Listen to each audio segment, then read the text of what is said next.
सबसे बड़ा खिलाड़ी है वो यही है, रोहन राय। रोहन राय को असल में ये सुपारी मिली थी कि तुम दिशा को उनके घर से निकाल करके सेफ जगह पे लेके आओ ताकि उसे रास्ता से हटाया जा सके। 6 तारीख से लेकर के 9 तारीख सुबह 3 बजे तक दिशा अपने माता पिता से के संपर्क में नहीं थी। अब आप सोचिए साहब, एक शहर में बेटी किसी 25-30 किलोमीटर दूरी पर या 40 किलोमीटर की दूरी पर रह रही है और उसको फोन से भी संपर्क करने नहीं दिया जा रहा है, क्योंकि ये जो मर्डर का जो ये शागिर्द है, अब इसने डायरेक्ट किया है या उन लोगों ने किया है, किसने किया है, किसका पहले हाथ है, किसका बाद में हाथ है, ये तो जांच का विषय है। लेकिन ये तो बात बिल्कुल जांच का विषय है कि ये जो 4 तारीख को इस रोहन राय ने दिशा को बहला करके, फुसला करके, अलग अलग स्टोरी बना करके उनके घर से माता पिता के कब्जे से छीन करके उसको अपने साथ लाया है, वो स्वाभाविक रूप से लाया है या किसी के इशारे पर लाया गया है? क्यों कह रहा हूं ऐसा? क्योंकि मई से ही लोगों की मृत्यु हो रही है, कहीं सुसाइड में, कहीं रोड एक्सीडेंट में, कहीं कुछ में, और यह सिलसिला अगस्त तक चलता रहा है। 8 जून के पहले भी मौतें हुई और 8 जून के बाद भी मौतें होती रही। जैसा कि कल मैंने वीडियो में दिखाया था कि 13 जून की रात को कहा जा रहा है कि 3 मौतें हुई हैं। अब ये सब तो जांच का विषय है। इसलिए मैं ये कह रहा हूं कि अगर ये 15 मौतें हुई हैं तो क्या रोहन राय को और उनके गैंग को, जो ये सभी विटनेस आया है, ये सब कहीं शागिर्द तो नहीं है? एडवर्ड नहीं मिल रहा होगा तो चलो ड्रग ही बेच लेते हैं। जब आप वहां पर जाते हैं, अब देखिए इसमें ड्रग के कार्टेल में शामिल होने के पीछे क्या कारण हो सकता है? एक्टिंग करके पैसे कमाने की मान लो कि एक स्रोत है, और अभी आपको एक्टिंग मिली नहीं, बाकी काम कोई आता नहीं, तो आप क्या करोगे? आपको लाइफस्टाइल भी मेंटेन करना है, तमाम तरह से रहना है, दिखाना भी है कि हम एक्टर हैं, ये हैं, वो है। तो जब फिल्म नहीं चली तो आप क्या करेंगे? तो आप साइड बिजनेस ढूंढेंगे। साइड बिजनेस में ऐसा बिजनेस जो इजी मनी हो। एक पुरिया लाया, किसी को दिया और पुरवा चला गया, पैसा आ गया। ये बात मैं क्यों कह रहा हूं? मैं डायरेक्ट विटनेस रहा हूं। विटनेस मतलब मैंने देखा है कि पार्टियों में कैसे ये लोग धंधा करते हैं। आज नहीं, 15 साल पहले की बात बता रहा हूं, 10 साल पहले की बात बता रहा हूं।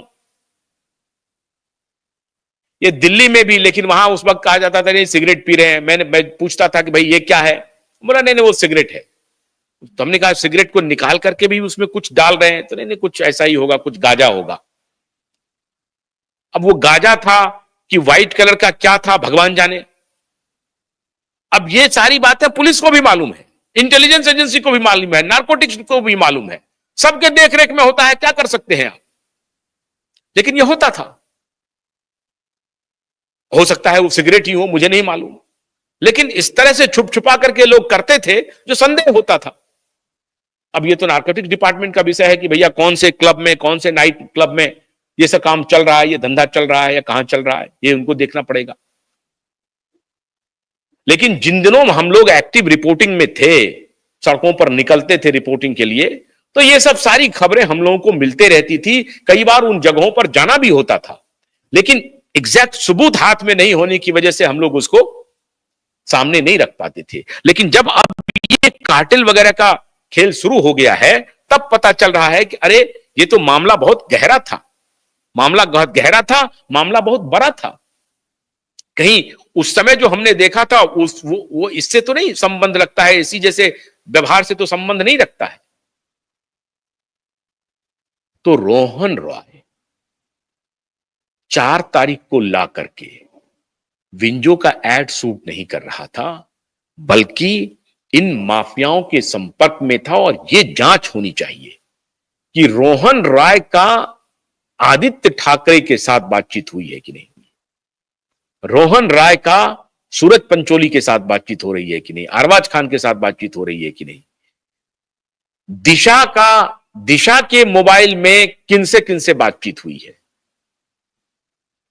कॉर्नर स्टोन का जो मालिक है उनसे क्या बात हो रही है दिशा की, एक 25 लाख रुपए का बर्डन और ये वो पता नहीं कौन सी कहां से स्टोरी ये लोग प्लांट किया है, उसका क्या मतलब है। और जो समीर खान जिसकी कि 2023 या 24 में एक्सीडेंट में मृत्यु हो गई, उस समीर खान का क्या रिलेशन है ड्रग कार्टेल से।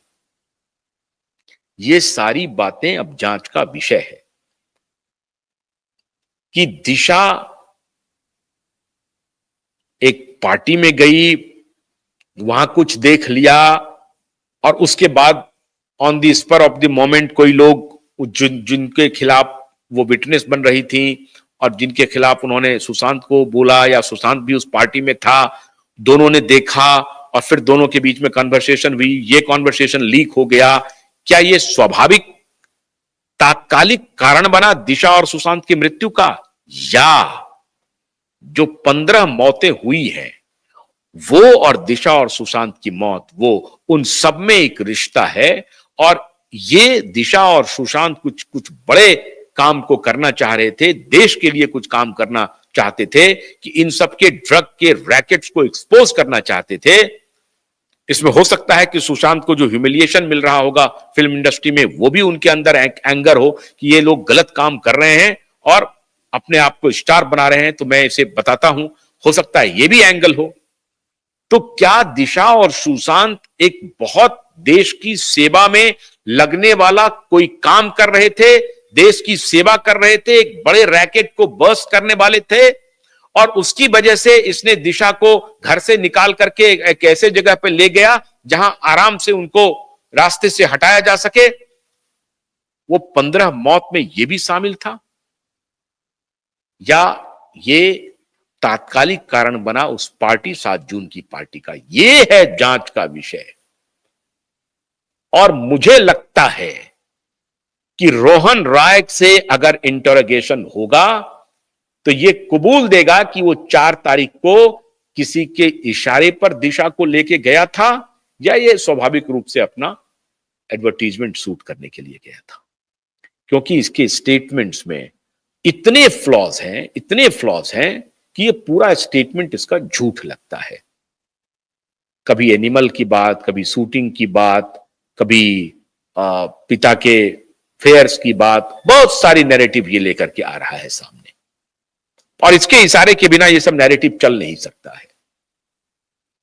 ये जांच का विषय है कि आज रोहन राय को प्रोटेक्ट कौन कर रहा है और रोहन राय के इन गैंगों के जिनके जो आरोपी है उनसे क्या रिश्ते हैं। ये बेहद जरूरी बात है और तब शायद रिया चक्रवर्ती और शोभित चक्रवर्ती की भी भूमिका सामने आएगी और तब सुशांत का case open and shut case होगा। तो मित्रों, मैं आपको प्रत्येक दिन अपडेट्स ला रहा हूं और एसएसआर वॉरियर जिस धैर्य के साथ आप लगे हुए हैं, ये लड़ाई लंबी है, ध्यान रखिए। हम लोग कोशिश कर रहे हैं जल्द से जल्द इस लड़ाई को अंजाम तक पहुंचाई जाए, लेकिन दूसरे तरफ से रिगर चल रहा है, दूसरा तरफ कोई साधारण लोग नहीं है, लेकिन वो समझिए मैं उनकी कौड़ी की औकात समझता हूं, जिन्हें दुनिया समझ रही है कि बहुत असाधारण लोग हैं। कोई असाधारण नहीं, सब ये लोग क्रिमिनल लोग हैं। तो क्रिमिनल के सामने अगर ईमानदार खड़ा हो जाएगा और 140 करोड़ लोग खड़े हो जाएंगे तो उनकी कोई औकात नहीं है। इसलिए इनसे डरने की भी जरूरत नहीं है। इन बेईमानों को एक्सपोज करेंगे ब्लो बाय ब्लो। बस आप धैर्य बनाए रखिए। जो कुछ लोग जो सवाल जवाब करने लगते हैं, डोंट ट्रस्ट, थोड़ा धैर्य रखिए। सबको जवाब मिलेगा, सब जवाब मिलेगा, हर जवाब मिलेगा। शुद्ध नियत के साथ, ईमानदारी के साथ, सत्य के सहारे लड़ते रहिए, विजयी होंगे। बहुत बहुत शुक्रिया। नमस्कार।